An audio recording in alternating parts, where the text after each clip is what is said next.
All right, so dirty secrets number 4, dirty secrets about privileged access management, or PAM. One of the secrets about privileged access management specifically is that, again, it has great security efficacy promise.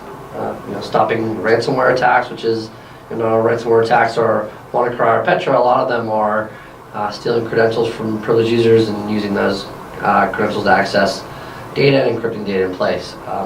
But lots of efficacy around securing those types of breach vectors. However, the problem with one of the biggest problems with privileged access management is that it just takes forever to deploy legacy PAM systems.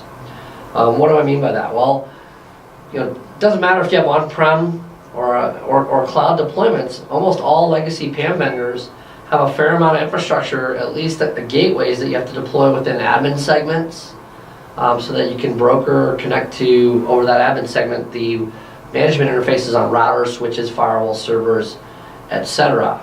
And then once you get all that set up, which could take a couple weeks or a month or two, then you have to go out and literally touch every single router, every single switch, every single Windows server, every single flavor of Windows server, every single Linux server, etc. And you have to configure those servers to work with the PAM system. And the PAM vendors today leave that burden up to the client to figure out how to do that.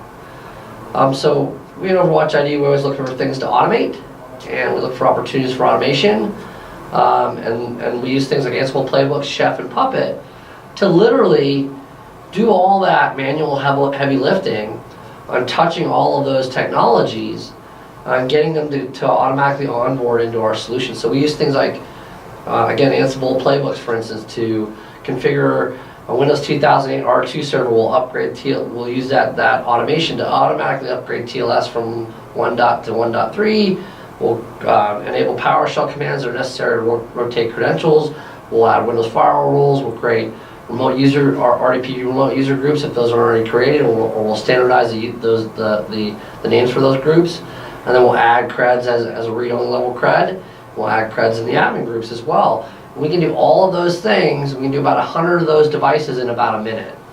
Conversely, a very large PAM market leader in the PAM space, according to Gartner, recently bumped into a very large deployment with an entertainment company where they took over 2 years to do about 1,200 devices, 1,200 Windows servers. So in contrast, 100 Windows devices using automation, or 1,200 Windows servers using a very manual process, and then maybe potentially going out to a third party and engaging a third party consultative group to actually do the work for you over a 2-year project. You can imagine how expensive that gets. But we use automation again to cut that expense and get that immediate ROI on that system. If it takes you 2 years to deploy your system to 1,200 devices, that's 2 years that those devices, any of those devices while they're under implementation, are still a target for breach. So trying to break. So our idea is using automation. Let's get that system deployed, automatically onboard those targets, and start protecting them day 2.